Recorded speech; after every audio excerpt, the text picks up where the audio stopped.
지난해 여름 경기도의 한 리조트에서 촬영된 영상입니다. 수영복을 입은 젊은 남녀 수십 명이 모여 춤을 추고 술을 마시고 있습니다. 대학생 연합 동아리 깐부의 파티였습니다. 이 동아리는 대학가 술집을 통째로 빌려 정기적으로 모임을 열기도 했습니다. 하나, 둘, 셋! 국내 최대 대학생 커뮤니티에 올라와 있는 깐부 홍복을 문화생활을 즐기고 친목을 도모하는 모임이라고 돼 있습니다. 코로나19 3, 4차 대유행이 한창이던 지난 21년 만들어졌습니다. 코로나 시절에 거의 2명 이상 못 만나는 시기였거든요. 근데 그때 당시에 호텔 VIP 있다는 게 애들이 호텔방을 노는 게 중요한 게 아니라 여럿이서 모일 수 있는 장소 제공을 한다는 게 중요했어서 그렇게 모였던 거였거든요. 회원이 되면 고급 호텔과 외제차를 이용할 수 있다고 홍보했습니다.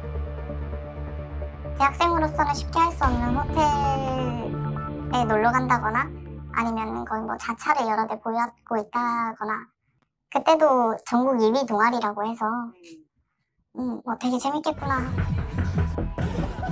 이렇게 해서 서울대, 고려대 같은 이른바 명문대에 잘 나가는 학생들을 끌어들였습니다. 외적으로 수려하거나 아니면은 인플루언서라던가 되게 좀 이너서클 같은 느낌이 있었어요. 선택받은 사람만이 가입할 수 있는 그런 것으로 홍보를 많이 했었습니다. 회원 정원은 300명, 거쳐간 학생은 1000명이 넘는 큰 동아리가 됐습니다. 하지만 화려한 겉모습 속에는 어두운 목적이 숨겨져 있었습니다. 동아리 깐부를 만든 사람은 연모 씨.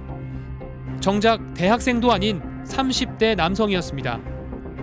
연세대를 졸업하고 카이스트 대학원을 다니다 제적된 상태였습니다. 한때 이 동아리에 있었던 학생들은 염 씨가 여성 회원을 노렸다고 말했습니다. 개방적인 여자애들 같은 거를 알려고 자기가 이런 뭐 경험이 있다 이런 거 걔네한테만 따로 연락을 돌려서 걔네한테 이제 자기네 집에 놀러 와라.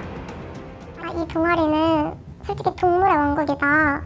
그래서 좀 조심을 해야 된다라고 얘기를 많이 해서 따로 폐쇄적인 공간에 들어가야 되는 그런 활동들은 거의 지양했던 것 같아요. 깐부하우스로 불리는 동아리방에서 염 씨가 여성 회원을 불법 촬영했다는 주장도 나왔습니다. 우연찮게 영상이 저장돼 있는 파일을 받아서 본 적이 있어요. 여자와 관계하는 영상이 모든 방에 CCTV가 있다고 들었어요. 조아요원들한테는 범죄 예방이라고 이제 했는데 그 CCTV로 성관계 영상을 녹화를 했대요. 심지어 여성들에게 성노예를 뜻하는 단어를 문신으로 새기도록 강요했다는 정황도 확인할 수 있었습니다.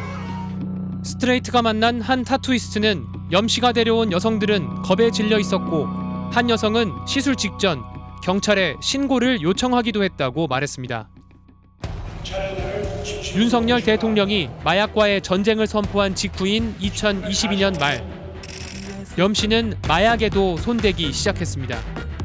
그때는 아마 마약은 하고 있었던 건 알고 있었거든요.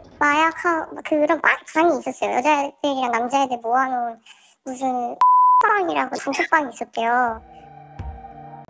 그러다 1년 만에 꼬리가 밟혔습니다. 그런데 마약 투약 혐의 등으로 검거돼 재판을 받던 도중 염 씨의 계좌에서 수상한 내역이 발견됐습니다. 여러 명으로부터 비슷한 시기에 비슷한 금액을 입금받은 흔적이었습니다. 자기 생일 때 마약 파티 할 거다. 이렇게 뭐 돈 얼마 내고 오라 그랬다. 돈 40만 원인가 뭐 50만 원 이런 식으로 내고 오라 그랬다. 솔직히 저는 학생이고 말이 안 된다고 생각했어요. 어떻게 대학생들이 그러지? 근데 이게 기사가 나고 이제 사실이 된 거였어요. 아, 이게 진짜였구나. 검찰의 수사가 확대됐고 염 씨 등 동아리 간부들이 동아리 활동에 적극적인 회원들을 선별해 마약을 하자고 유혹해온 것으로 드러났습니다.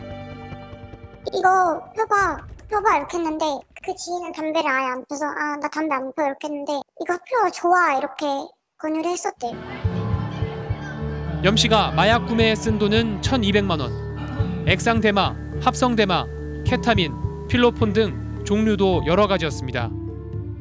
일부 회원들은 호텔에서 마약을 하고 집단 성관계를 하거나 해외로 나가 함께 마약을 투약한 혐의가 포착됐습니다. 이게 팀전이란 말이야. 나만 있다면 안 돼. 우리 다 같이 가봐야 돼. 방금 들으신 음성처럼 팀전 운운하며 마약 투약 사실을 부인할 것을 제안하기도 하였습니다. 마약을 투약하거나 유통한 혐의로 검거된 동아리 회원은 모두 14명.